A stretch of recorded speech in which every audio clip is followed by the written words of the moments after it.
folks, just another random blah blah blah video. Might get short. What did I do today? Oh, I was working on some walls, and my wife was gifted a unfinished house, so I've been resheeting the whole back of it because somebody, I think I already said this in their video, but there's black tint is still over it. So I got the back side done, I got the other side done, framed in a window. Not a carpenter, but yeah, you do what you've got to do in life. So yeah, so that's what I've been up to. I haven't done much in my garage. Like it's kind of like one of those things where, oh yeah, I'm like so burnt out from doing one thing, I just have no time and effort. But I'm like, tonight I made an effort. I'm like physically exhausted. I mean, what it is there's one way to get in the building, and it's by a tiny little staircase. It's on the wrong way. You have to kind of climb up, hold onto a piece of wood I temporarily put up there.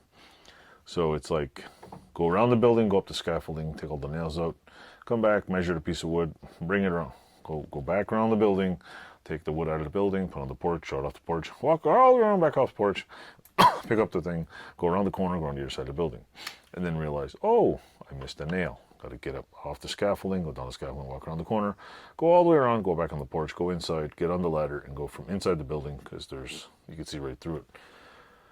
Pull all the rest of the little roofing nails out, because there was black tintist instead of OSB or what is it? Aspenite.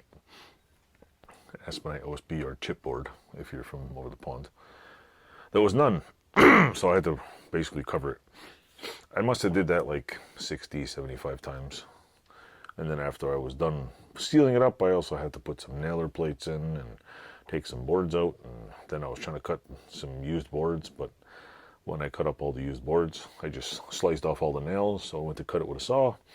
How many times did I hit a nail? Way too many times. So then I found out if I take my little claw thing, bang it, nail pops out the other side, rip it out, start cutting. So I had to measure boards from different angles or different ends, because one end I had to cut off because it was wrecked, and I had to measure it the other way because the length of the board, if you measured it one way, one length of the board was lined up with nails that were just stuck in the board and I couldn't get out, and I had to measure it the other way, and I had to cut. I was like, what a pain in the ass. And then the joys of using power tools, because power tools go dead, especially when you're using cordless power tools.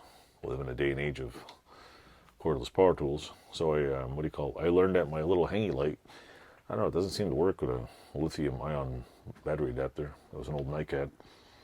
I'm using a cordless DeWalt circular saw. I think it's 20 years old now. It's like it's like super vintage and bulky. I should have brought my DeWalt cordless metal cutting saw, because at least I could have, not thinking now, I could have just cut up right through all the nails, because it's got a carbide blade, but I don't know if carbide and lumber kind of go together, but I guess you could cut lumber and carbide. I mean, if you're cutting steel, you cut lumber, so. But then maybe the blade will get gummed up. But at $43 a blade, I wasn't about to take a chance. So, other than that, that's what I did today. I did, in the previous video I recorded, I made the little things go inside the kitchen bench, but that's just one other thing. So anyway, I just thought I'd tell you that. What's new, what's up, what's going on, whatever. So take care, toodles, and keep watching. Hopefully get some more subscribers. Thanks a lot.